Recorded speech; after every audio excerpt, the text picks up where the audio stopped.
तो रेसलमेनिया 38 की एंडिंग में आपको कुछ ऐसी अनाउंसमेंट सुनने के लिए मिलेगी।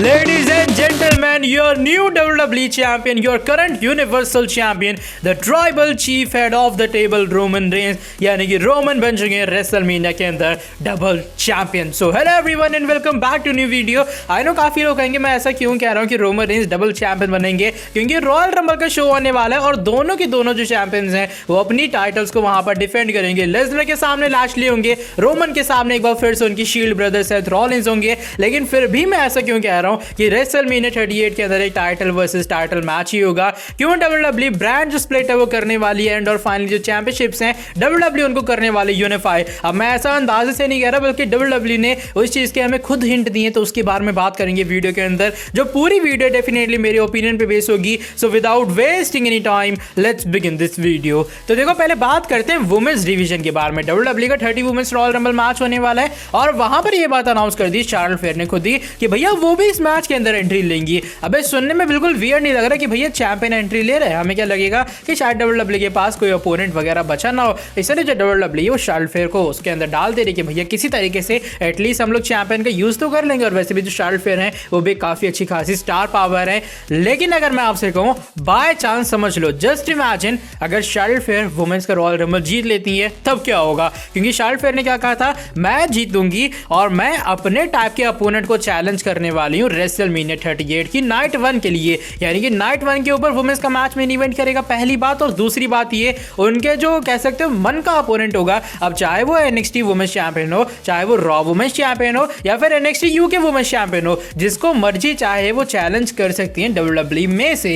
एंड जस्ट सपोज अगर चार्लोट फेयर चैलेंज करती हैं बेकी लिंच को उस रॉ वुमेन्स टाइटल के लिए, आई नो सुनने में थोड़ा क्रेजी लग रहा है, लेकिन ऐसी कोई चीजें हो सकती हैं रेसलमेनिया के अंदर। एक्चुअल में होता क्या है, अभी मैं इंटरनेट को ऐसे ब्राउज कर रहा था, तब जाके मेरे सामने आर्टिकल आया कि क्या WWE ब्रांड स्प्लिट को एंड करने वाली है। और भाई उसे पढ़ के जो मुझे लगा है वाज लाइक कि शायद ऐसा हो सकता है। मान लो अगर चार्लोट फेयर जीती है, वो चैलेंज करती हैं बेकी लिंच को उस रॉ वुमेन्स चैंपियनशिप के लिए, लेकिन रेसलमेनिया तक जाते जाते अचानक से ऐसी स्टिपुलेशन बन जाती है या फिर बेकी लिंच को सिंगल्स मैच के अंदर हरा देती है चार्लोट फेयर को, कि उसके बाद जो उनकी स्मैकडाउन वुमेन्स टाइटल है वो भी इस मैच के अंदर ऑन द लाइन होगी। अब ऐसा तो है नहीं कि हमने WWE की हिस्ट्री के अंदर अभी तक एक टाइटल वर्सेस टाइटल मैच नहीं देखा है। हमने एक ट्रिपल थ्रेट मैच भी देखा है, टाइटल वर्सेस टाइटल मैच, वो भी वुमेन्स के अंदर ही, जहां पर आखिरी में बिग टाइम बेकी लिंच बन गई थी बेकी टू बेल्ट्स। तो शायद ऐसा रेसलमेनिया के अंदर एक बार फिर से होगा, लेकिन इस बार ये होने वाला नाइट 1 के मेन इवेंट के अंदर, ताकि WWE वुमेन्स डिवीजन को यूनिफाई कर सके। और मेरे हिसाब से WWE के पास ऑलरेडी जो डिवीजन है काफी छोटा बचा है, आगे 7 से 8 वुमेन रेसलर ही हैं जिनको मैं एक्टिव कॉम्पिटिटर कहूंगा स्मैकडाउन के अंदर, और बाकी रॉ का भी कुछ ऐसा ही हाल है। और अभी फिलहाल काफी सारे फीमेल स्टार इंजर भी पड़ी है, तो मेरे हिसाब से WWE शायद इस तरफ बढ़ सकती है।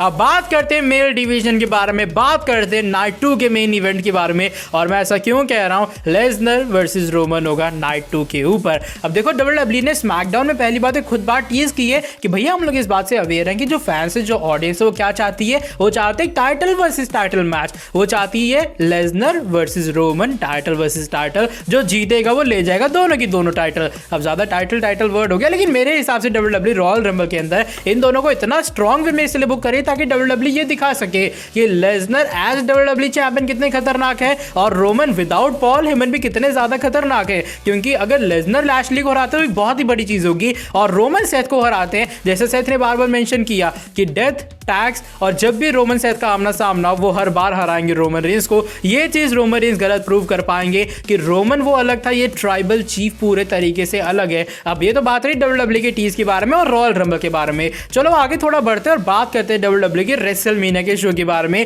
कि WWE किस तरीके से फ्यूड सेटअप करेगी। और काफी लोग ये कह रहे थे भैया ये बता, मान ली फ्यूड हो भी गया तो क्या होगा रॉयल रंबल के विनर का? तो मेरे हिसाब से ऐसा हो सकता है जो रॉयल रंबल का विनर है वो क्या करने वाला है, वो इस मैच के अंदर एंटर होने वाला है, या फिर उसे सेपरेट वे में WWE हमें एक मैच देती हुई नजर आएगी। यानी कि मान लो जिस तरीके से मैं कहूँ, अगर नाइट 1 के ऊपर जस्ट सपोज हम कह रहे थे कि भैया कौन जीता, रैंडी ऑर्टन हमारे रॉयल रंबल जीत जाते हैं। अब वो कहते हैं भैया मुझे अपॉर्चुनिटी चाहिए और मुझे अपॉर्चुनिटी चाहिए WWE चैंपियनशिप की, तो शायद WWE ऐसा कर सकती है कि नाइट 1 के ऊपर पहले लेसनर अपनी टाइटल डिफेंड करेंगे ऑर्टन के खिलाफ, फिर नाइट 2 के मेन इवेंट के अंदर वो फेस करेंगे रोमन रेंस का टाइटल वर्सेस टाइटल मैच में। और ऐसी सेम वाइस वर्सा होगा होगा अगर रोमन को कोई चैलेंज करता है। रोमन अपनी टाइटल नाइट 1 के ऊपर डिफेंड करेंगे, फिर नाइट 2 के मेन इवेंट में वो लेसनर के खिलाफ एक टाइटल वर्सेस टाइटल मैच में कंपीट करेंगे। तो चलो भैया ये तो हमने बात कर दी या फिर निपटारा कर दिया रॉयल रंबल के विनर का किस तरीके से उसे टाइटल अपॉर्चुनिटी मिलेगी। अब मैं ऐसा क्यों कह रहा हूं कि टाइटल वर्सेस टाइटल मैच ही होगा।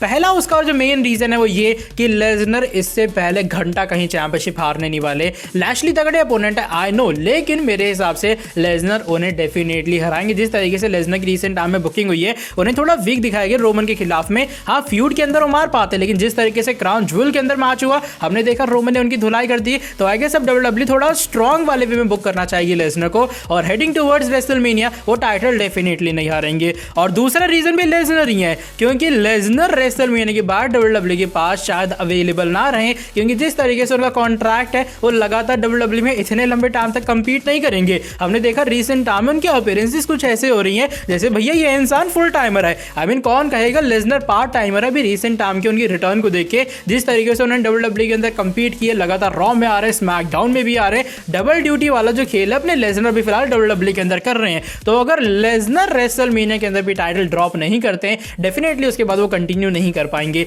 काफी लोगों का कहना ये भैया हारना क्यों, टाइटल रिलिंक्विश कर दें। आई डोंट थिंक सो कि डब्ल्यूडब्ल्यू इतनी बड़ी बेवकूफी करेगी। पहले हम लेसनर को चैंपियन बना देते हैं, फिर टाइटल रिलिंक्विश करके वो दूसरी टाइटल के पीछे जाएगा क्यों। आई मीन लेसनर जो अपना है वो टाइटल का भूखा है, नो मैटर उसके पास कौन सी टाइटल है, वो यूनिवर्सल टाइटल या डब्ल्यूडब्ल्यू टाइटल है, बस वो मेन इवेंट या फिर मेन सिनेरियो वाली ही टाइटल होनी चाहिए। अब बात करते हैं कि वो डबल टाइटल के पीछे जाएंगे, क्योंकि भैया रोमन लेसनर का जो निपटारा है वो होना बाकी है। तो लेसनर कहेंगे तेरी टाइटल भी मैं ले सकता हूं, और रोमन कहेंगे तेरी टाइटल मैं भी ले सकता हूं। तो भैया इसलिए डबल टाइटल मैच फाइनली के होगा रेसलमेनिया के अंदर। अब बात रहती है क्यों रोमन ही जीतेगा, और क्या मैं रोमन फैन बॉय जो कि मैं कह रहा हूं रोमन रेंज ही जीतने वाला है रेसलमेनिया के अंदर, और घंटा लेसनर का चांस नहीं है। तो वही जो भी फिलहाल मैंने कॉन्ट्रैक्ट वाले सिचुएशन बताए कि भैया लेसनर अगर रेसलमेनिया के बाद कंपीट करेंगे तो डब्ल्यूडब्ल्यू के पास उनके मैच के थोड़े शॉर्टेज टाइप पड़ जाएगी। आई गेस लेसनर को डब्ल्यूडब्ल्यू ब्रेक देने वाली है आफ्टर रेसलमेनिया। अब चाहे वो 1 महीने का ब्रेक हो, वो 1.5 महीने का हो, 2 महीने का हो, 3 महीने का हो, लेकिन आई गेस डब्ल्यूडब्ल्यू लेसनर को ब्रेक देने वाली है उनकी इतनी सारी मल्टीपल अपीयरेंस के बाद, क्योंकि लेसनर को इस चीज की शौक नहीं है या फिर आदत नहीं है